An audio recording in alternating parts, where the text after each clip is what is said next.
Mo'adim l'simcha rabotai. We are continuing with our Mishna Yomi Masechet Kilayim. We are up to Perek Vav, Mishnah Vav. The Mishnah now is going to return to its discussion of the laws of an aris, which was the vineyard of the trained vines that we spoke about in the beginning of this chapter. The Mishnah is going to discuss the law of an aris that has a gap in the middle. If you remember, we learned earlier in chapter 4, Mishnah 1, the law of a regular vineyard that was destroyed in the middle. So now the Mishnah is going to discuss the law with respect to a aris that was destroyed in the middle.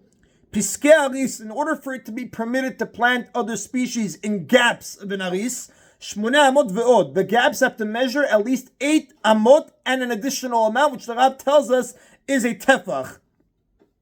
V'chol midot shamu chachamim, Bakerem and b'hem ve'od chutz mipiskei aris. None of the measurements stated by the chachamim when we spoke about a vineyard have this phrase of an additional amount except for the gaps of an aris, meaning all other measurements regarding climb of the vineyard, when we say 4 amot work area, 6 tefachim space, those are all whole numbers. You're only going to see this ve'od, this 8 amot, and a tefach by the gap space of an aris. Now the Mishnah is going to define what is considered a gap of an aris.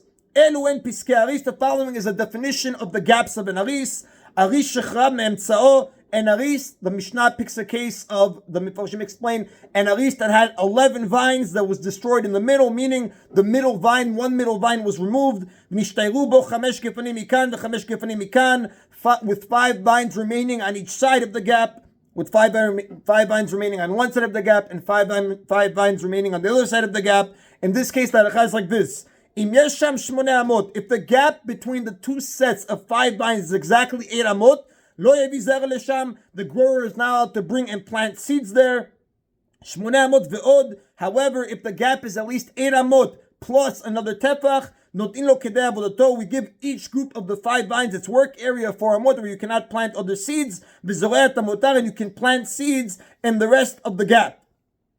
Now, basically, the Mefarshim explained to us what's happening here is that since each aris prohibits the 4 amot next to it, you can only plant that tefach or more that you have in between the 2 work areas. That's more lenient than a typical vineyard that was destroyed in the middle. That we learned in chapter 4, Mishnah number 1, that a typical vineyard requires 16 amot separation, but here we're learning that an aris only requires 8 amot plus a tefach. And the Mefarshim explain, if you see how they quote it in the elucidated art scroll, that's because the empty space in the aris stands in a single row with the remaining 10 vines. But in the destroyed vineyard, when you have a regular vineyard, you have the remaining vines surrounding the empty space in the middle.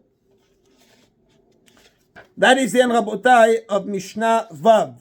Mishnah Zayin is going to continue discussing. We saw in the beginning of the chapter that when you have a group of trellised vines, which again means you train the vines to grow onto a wall, that's considered an aris, and other species cannot be planted in their 4 amma work area. However, when they are not considered to be aris, the vines are treated like individual vines, and they only have a work area of just 6 tvachim where other species cannot be planted. So Mishnah is going to discuss now, when do you have a case of vines that are not considered an aris? If you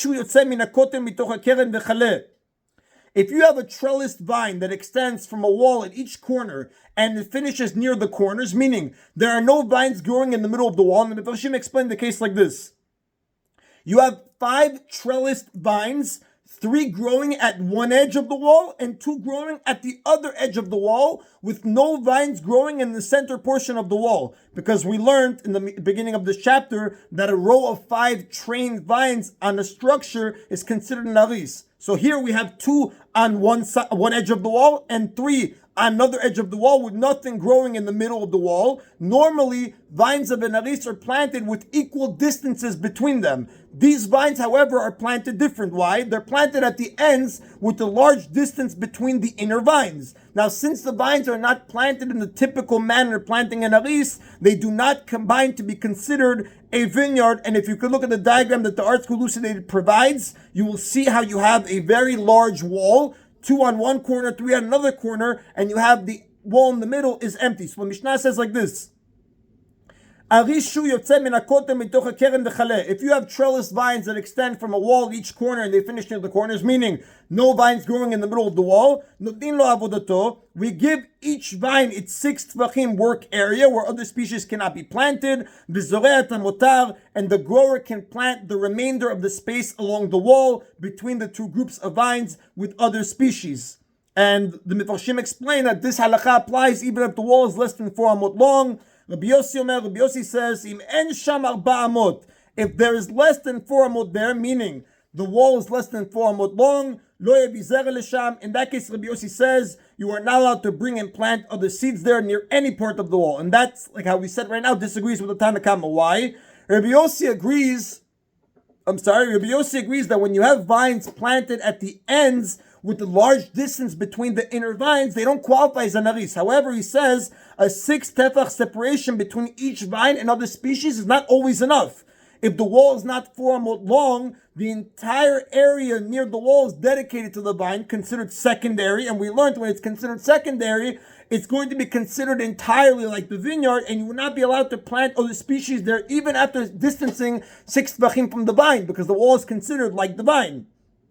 Again, that follows Rabbi Yossi's own opinion in chapter 5, Mishnah 4. Why? Because over there, Rabbi Yossi said, if you have a vine growing in a crack in the ground, no other species can be planted there, even if you distance 6 tvachim from the vine, unless the hole is measured 4 by 4 amot. Why? Because the entire area, if it's not 4 by 4 amot, it's going to be considered secondary to the vine, and then it would be asur to plant any species regardless of distancing 6 tvachim. In our Mishnah, Rabbi Yossi is adding that even when the area is not entirely closed, it's just one wall, the area is still considered secondary to the vine, and other species are not allowed to be planted there if the area is less than 4 amot long. But like we said, Rabotai, the Tanna Kama says that regardless, you give each vine its 6 tvachim work area, even if the wall is less than 4 amot long, it's not considered secondary. And the Rav tells us the halacha is not like Rabbi Yossi. The halacha is like the Tanna Kama, that even if the wall is less than 4 amot long, as long as you give it its 6 tvachim work area for both